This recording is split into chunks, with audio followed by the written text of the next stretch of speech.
Yo, what's poppin' everyone? Welcome back to the channel. Zach Lesage here. Today we're going to be covering over one of the new decks from the 2024 World Championships, Roaring Moon EX. Now what makes it new is the new Pecharunt EX from Shrouded Fable, and this deck actually came second place at the World Championships in the Master Division. I'm going to be trying to cover up a bunch of decks in the Shrouded Fable format to get everyone prepared for League Cups, League Challenges, and of course, Baltimore Regionals or whatever major events you're heading on to early in the season. That being said, like this video, sub, share, subscribe, and let's jump into the deck list. This is a list that we're cooking with, and I think it's a really good way to start off with this deck. We're going to be starting off with 4 Roaring Moon EX, because that's going to be the main attacker of our deck. Sure, we have a Pecharunt EX that we can attack with, or a Roaring Moon, or even Fezandipiti, because these are all Pokemon you can slap on Dark, Dark Patch. I mean, even for the Roaring Moon or the Roaring Moon EX, you could use Professor Sada's Vitality. We're really kind of a dark box deck with a focus on Roaring Moon EX. We want to go second with this deck, load up energies, and attack with either Frenzied Gouging, or we're going to try to pitch away a Stadium in play to do that 220 if we need to. Every card here is really just meant to either A, find energy, B, discard energies, or C, bring up whatever your opponent's Pokemon are in general. One thing that I get questioned with a lot when it comes down to it, and this is not my list, I probably make some changes for what it's worth, is why does this deck play Judge? Well, these hyper aggressive stage 2 decks are playing Judge, so on earlier in the game, instead of having Iono, they could play Judge to disrupt their opponent, and sometimes they could just overrun if the Judge sticks. Whereas late game, Iono's not as good late game when it comes down to it due to cards like Fezandipiti, Mew EX, and other things like that. So this is really what we got going on for a list. The list is available in the description of this video, so you can copy and paste that right into live. And if you're missing any of the cards for this deck or any of the decks you see featured, check out our sponsors at Kayfabe Cards, GameStop, and you can get some digital codes at PTCGL Store. Let's see how this deck works on the PTCG Live ladder. So we won the coin flip. We're gonna go second. Hopefully, if we're playing against an aggressive deck, we're just able to get set up here, or hopefully we don't hit a single prize card deck. Like literally a lot of this format is we're playing a game of like duck duck goose or rock paper scissors, where it's just like, I'm playing Roaring Moon, I played against this, I played against this and won, I played against this and lost. A lot of these decks can be very volatile in that sense. So we're just waiting for our opponent to get set up here. Hopefully we actually have a live opponent on live. We'll see. Okay, looks like they got their basic Pokemon, I hope. Looks like we're able to kind of play a game, I hope. And I mean, look, I don't think this is the greatest hand I've ever seen. But we have Squawkabilly. We should be able to maybe get something out, maybe, period, figure it out. And I think this is really where Roaring Moon becomes like sick. Okay, we're playing against Charizard. This is actually just not a great matchup for what it's worth.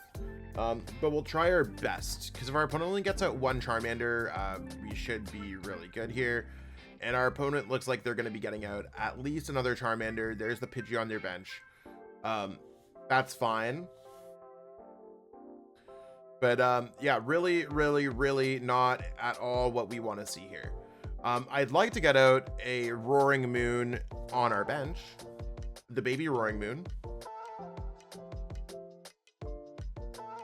but I don't think that actually helps us. So I'm just gonna go Nest Ball, search Nest Ball. Maybe I just go, like, I want to go Radiant Greninja, but I think I have to go Squawkabilly. So let's just go Squawkabilly. I'm not playing Prime Catcher because I don't think Prime Catcher really helps us all that much. I will try to get some extra energies. Just cutting through. And I mean, look, is there a world where I think it's better to have Squawkabilly in the active? Sure, maybe I could be able to retreat it a little bit easier. So let's see if Pokemon Catcher works. Pokemon Catcher will work it here. If worse comes to worse, we'll motivate into the other one. So you might be like, this is a bit of a waste or like whatever. I think it's slightly better to kind of roll through this and see if we're able to get set up. again, not particularly. I mean, we're actually able to get the attack off that I wanted to. So you want to know what? I'm gonna stop my complaining. Which card do I take away here? I think I probably end up taking away a Palpad. Before I do anything, you want to know what? We're just gonna go with Pokestop because maybe we'll get lucky. Some unfortunate signings there, but that's okay. Palpad's just gonna have to be the card that goes away. So let's go Earthen Vessel away, a Palpad. We're gonna go Dark. We're gonna go Nest Ball.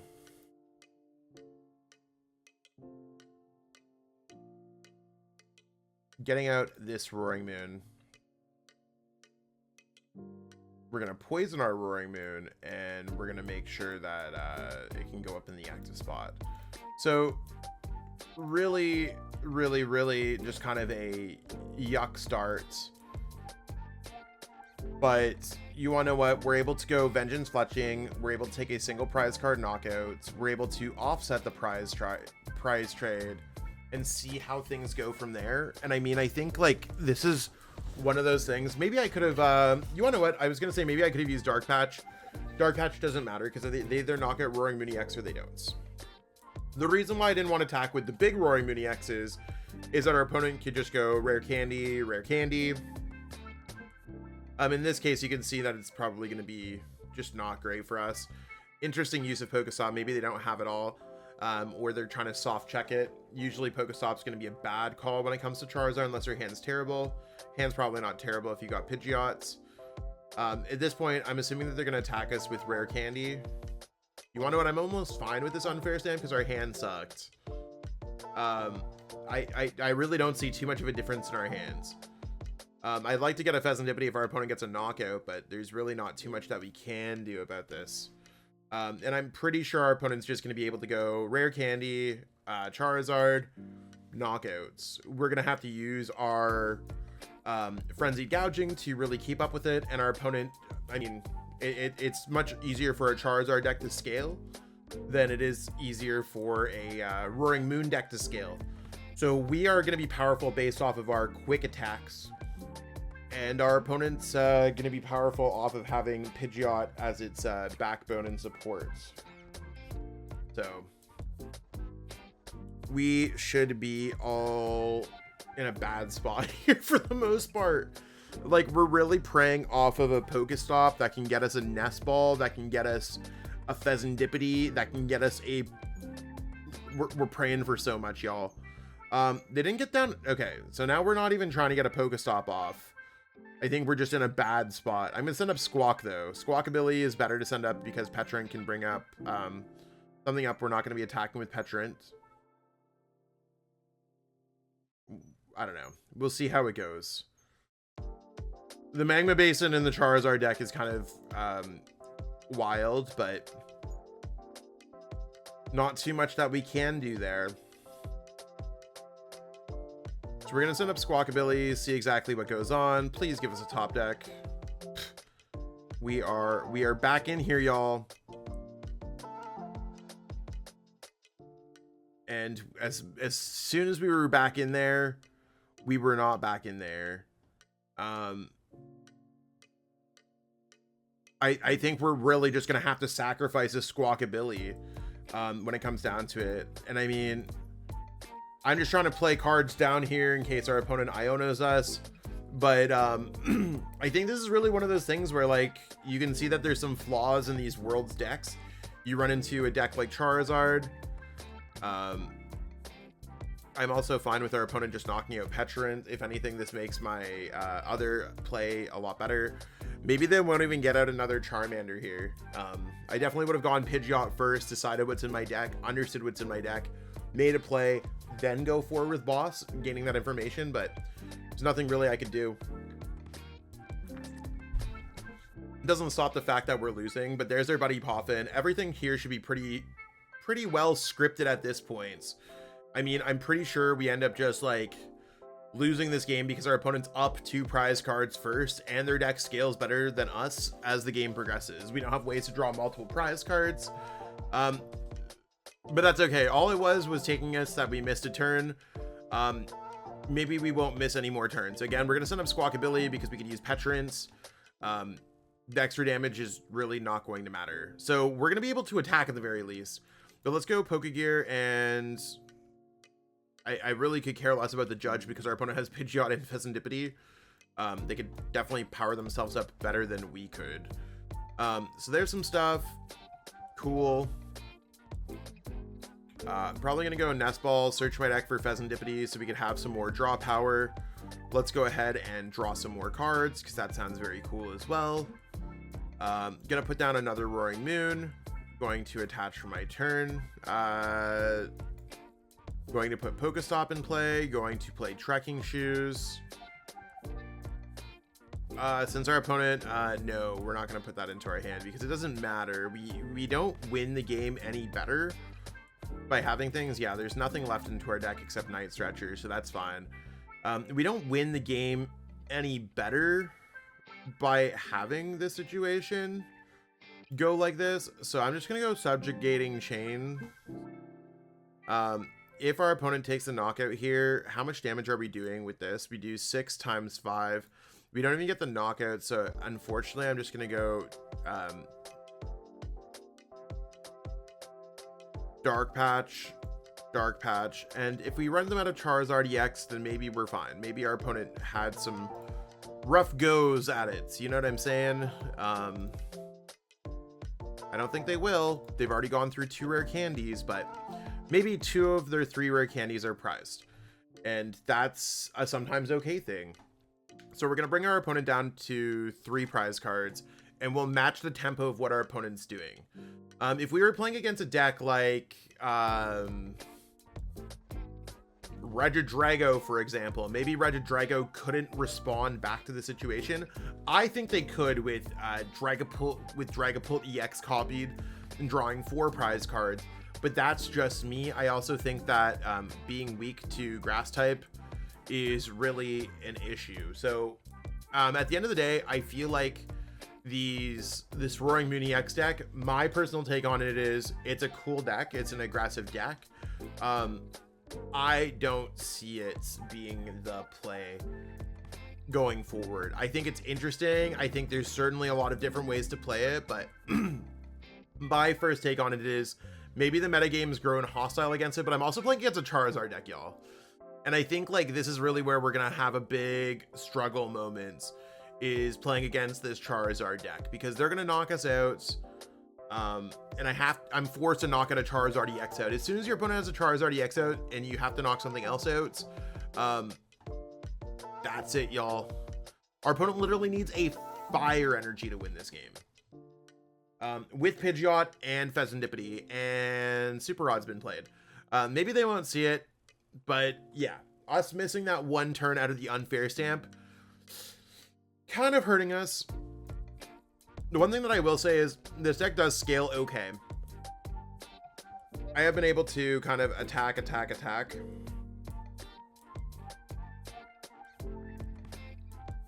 that's kind of cool.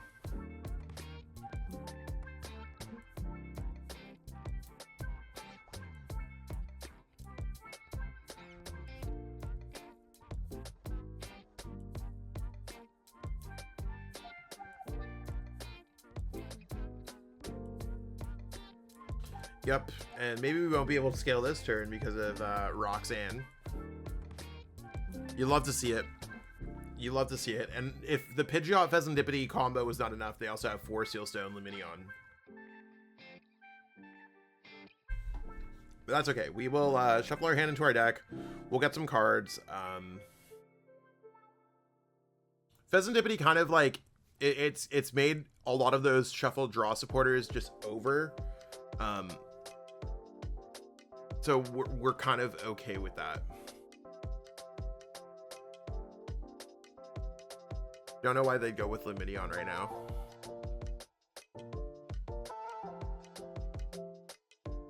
Not entirely sure what card that they could be grabbing that would make this a bit of a better situation, but that's fine. I'm not here to play for my opponent. They're winning on their own. And yeah, we're just really like waiting here. Okay, Radzard makes it even easier, just in case we had something set up. I just don't see how the Radzard, like, they could just send a Pidgeot, search out the Radzard, whatever. If I knock out their Pidgeot, then they just have Charizard. Whatever, it is what it is. I'm gonna send up Squawkabilly because I can send up anything I want with Pecharunt. And we need to get a knockout here. That's a good piece of it. And I think our best bet here is to go flip the script. And we're pretty close. How many? Played 2 Sadas. Let's go with trekking shoes.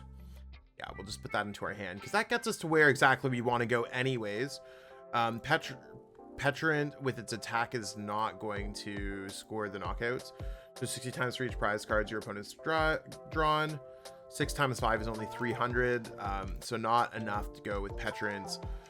I'm going to go with the Pokegear here. That's going to grab a Judge. Maybe that's going to throw our opponent off a little bit. So we'll go this. I mean, in this case, an Iono to 1 would have been better, but I don't think Iono matters. Let's go ahead and let's go Pecharunt, Subjugating Chain. Our opponent has 13 cards left, so I don't really think it matters. And let's go Judge. Let's judge that big 8-card hand away. Again, typically better at the beginning of the game, but not much that we can be doing. And let's go ahead and go for Frenzied Gouging to get the knockouts. There was a world where, like, maybe we could have got Pokemon Catcher knockout, baby Roaring Moon. Don't think it was going to be super possible. Like, so maybe I should have gone for Judge first, then done Subjugating Chain. That would have been better. But I don't think it changed anything because we didn't have the rest of the pieces. And our opponent's really just a fire energy away from getting it. So we'll give our opponent the thumbs up because we are so cooked with Combustion Blast. It ain't funny. But that's how it's going to go. We were off by 1 prize card that one turn where our opponent unfair stamped us. Scaled a little bit better than I thought. But sometimes this deck does struggle against those big stage 2 Pokemon EX decks. And that's what we got going on with Roaring Moon today. Hopefully you learned a thing or two about the deck. What I learned is Charizard might not be my most favorite matchup, but that's sometimes how it plays out. And it's one of those things where it's not a bad matchup per se, but it's also not a matchup that you're super excited to face. And I think as more and more Charizard decks and other aggressive stage 2 Pokemon EX decks come out to combat these turbo aggressive basic Pokemon decks like Roaring Moon, Miraidon, Iron Thorns, we're probably going to see the metagame shape up. It's not necessarily going to be Regidrago holding the torch of the format. It's probably going to be a little bit more rock, paper, scissory, kind of how we were expecting early Worlds metagame to play out. Either way, if you need any of the cards for this deck, check out our sponsors in the description below and stay tuned for more great content from the Shuffle Squad. If you're looking to up your game, be sure to hit me up for a coaching session or stay tuned for one of my group coaching sessions. That being said, I'll catch up with all y'all later. Peace out and have a great one. Want to support the Shuffle Squad? Be sure to check out all of our sponsors in the description to pick up Pokemon TCG singles, sealed, and PTCG live codes.